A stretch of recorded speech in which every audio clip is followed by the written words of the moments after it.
बहुत समय दिया, सोचा समझा, लोगों की बात सुना। सुनने के बाद सर क्या लगता है इस घटना के बारे में, क्या कहेंगे आप? ग्राम आढ़तपुर 3 तरफा नदियों से घिरा गांव, चारों तरफा, और यदि यहाँ पर बालू का खनन होगा तो बरसात के दिनों में इस गांव का कटाव होना निश्चित है। गांव के लोग अपनी खेत के बचाव के लिए, संपत्ति के बचाव के लिए वर्षों यहाँ के जिला प्रशासन से मांग करते रहे हैं कि तटबंध यहाँ पर होना चाहिए, लेकिन सरकार तटबंध के बजाय बालू की नीलामी कर दी। इस बात से गांव के लोग खफा थे। इस गांव के लोग तमाम पदाधिकारी के पास, मंत्री के पास अपनी बात रख दिए थे, परंतु कोई इनकी बात सुनने को लिए तैयार नहीं था। 15 तारीख को पुलिस पूरे दल बल के साथ आई और जबरदस्ती इस गांव के लोगों पर लाठी बरसाना शुरू। गांव के लोग भी अपना बचाव किए, लेकिन पुलिस पूरी तरह से आताताई पर उतर चुकी थी। और जिस तरह से इस गांव में पुलिस ने माफियों के साथ मिलकर के, जैसा कि लोगों ने बताया और हमने देखा, यहाँ के गरीब माता बहन के जिस तरह से मारपीट किया गया, यहाँ की जो सियानी बच्ची है उनकी हाथ बांध करके मारा पीटा गया और एक भेड़ बकरी की तरह गाड़ी पर लाद कर ले जाया गया है।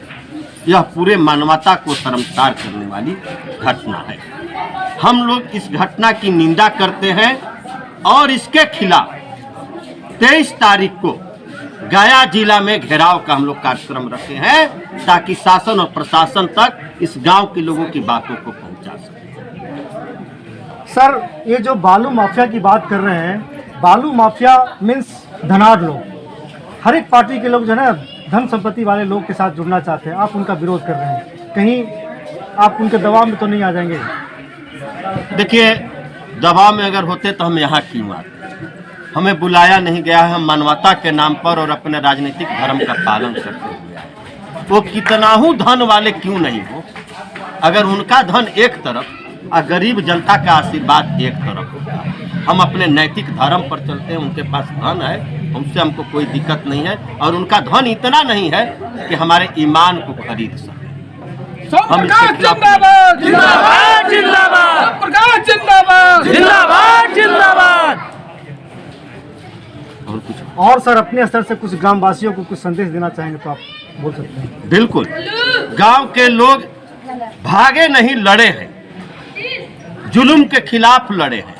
और यहाँ पे जो कॉन्ट्रैक्टर है वो स्टिल वो एक्टिव हैं और ये सारी चीज़ें चल रही है, तो इसको रोकने के लिए आप यहाँ हैं, तो उसके लिए क्या कार्रवाई आगे की जाएगी ये हमें पता है। देखिए, जनतंत्र में जनता मालिक होता है। अगर सरकार या प्रशासन गलती करता है, जनता जब जागती है तो सरकार को अपना कानून वापस लेना पड़ता है। आप लोग अभी अखबार में देखे होंगे, जब देश में किसान आंदोलन किया तो सरकार जो कानून संसद से पारित था उसको वापस ले लिया। तो है तो वो छोटा सा बालू वाला मामला है, चंद माफिया है। अगर जनता जाग जाएगा तो माफिया कहीं नजर आएगा हो, क्योंकि जनता कोई लोग जात पात में बांट के खाली रख ले है, यह चलते राज कर रहा है। जनता जागेगी, एक ठेकेदार तुरंते भागेगा। लेकिन सर, ठेकेदारों की तरफ से इन लोगों को धमकी दी जा रही है कि आप लोगों को देख लेंगे, ऐसा कुछ ना। ग्राम आढ़तपुर के लोग जो है डरने वाला नहीं है, ये लोग शेर है, एकदम भीड़ जाए वाला है। एकदम ये गांव के लोग भागने वाला नहीं है। देख रहे हैं कि उतना फोर्स आया था 200 तो भाग गया। गांव के लोग लड़ा, जम करके लड़ा, आंसू गोला छोड़ा, तब लोगों को हटना पड़ा। और पुलिस अगर ले भी गई है तो माँ बहन को उठा करके ले गई है, नाबालिग बच्ची को उठा कर ले गई है। जो लड़ने वाला लोग था उस तक कहाँ वो लोग पहुँच पाया? तो ये तो कमजोर पर अत्याचार किया है। जिस समय आढ़तपुर का हमें सूचना मिला, हम भी व्यस्त थे, जबकि मेरे घर में पेपर रखा हुआ है, हम नहीं पढ़े, लेकिन हमें पार्टी के जितने भी कार्यकर्ता हैं उन्होंने जगाया, कहा कि ज्वाला जी आपको पता है कि आढ़तपुर में ऐसा काम हुआ है। हम कहें कि हमें कुछ नहीं पता है, क्योंकि हम काम में बहुत व्यस्त थे। तो कहें कि हम पेपर नहीं देखे हैं, नहीं कुछ भी नहीं देखे हैं। अभी मीडिया को भी रोके हुए थे कि मीडिया जो सोशल मीडिया उस पर भी नहीं बैठे थे। उसके बाद देखने के बाद, और जो हमारे पार्टी का कार्यकर्ता लोग हैं, जब उन्होंने वाकया सुनाया तो मुझे ऐसा लगा कि पुलिस ने इतना जबरदस्त जुर्म किया है, ये असहनीय है।